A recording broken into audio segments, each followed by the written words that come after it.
आता ब्रँडची एक साधी गंमत सांगायची झाली म्हणजे आधी हा आमच्या कंपनीचं नाव होतं SRL डॉक्टर अविनाश फडके. आता SRL डॉक्टर अविनाश फडके हे नाव आम्ही फक्त महाराष्ट्रात आणि मुंबईत वापरतो. उरलेल्या देशात आम्ही SRL म्हणून नाव वापरतो. SRL या नावाखाली या ब्रँड खाली हा साधारण 30 वर्ष जुना आहे. मी प्रेसिडेंट आधी पिरामल आणि अजय पिरामल आणि मी यांचं जॉईंट व्हेंचर होतं. ती Piramal diagnostic doctor Phadke company होती आणि एक रॅनबॅक्सी लॅब म्हणून होती. यांच्या मर्जर नंतर SRL लॅब 2010 मध्ये झाली. अजय पिरामल आणि माझं जॉईंट व्हेंचर 2000 साली झालं.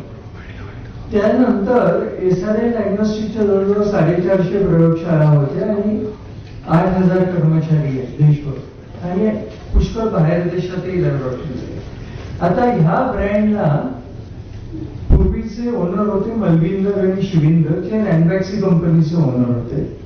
काही कारणामुळे ही कंपनीचं हस्तांतर झालं आणि IHH म्हणून एक मल्टीनॅशनल कंपनीने 2018 मध्ये ही कंपनी विकत घेतली. तर ह्या ब्रँडची ओनरशिप ही मलविंदर आणि शिविंदर, जे पूर्वीचे रॅनबॅक्सीचे ओनर होते, त्यांच्याकडे होते. तर त्यांनी त्या पिरियडची जेव्हा लिमिट संपली त्या ब्रँडच्या ऑथरायझेशनची, तर 2023 मध्ये आम्हाला सांगितलं की तुमचा या ब्रँडवर आता क्लेम नाही, तुम्ही परत आमच्याकडनं तो परचेस करा. त्यावेळेला त्याची किंमत सांगितली 400 कोटी रुपये.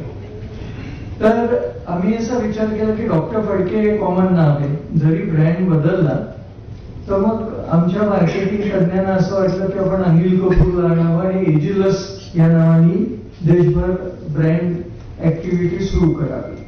म्हणून मग एजिलस नावाने, तर सुरुवातीला लोकांना खूप कन्फ्युजन व्हायचं. त्यामुळे एजिलस कंपनीने SRL विकत घेतली. SRL हीच कंपनी होती, नाव नवीन एजिलस ठेवलं.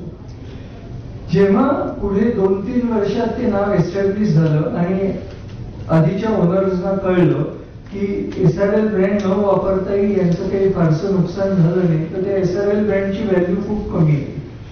आणि मग तोच ब्रँड आम्हाला आता त्यांनी गेल्या वर्षी 50 कोटी रुपये दिले.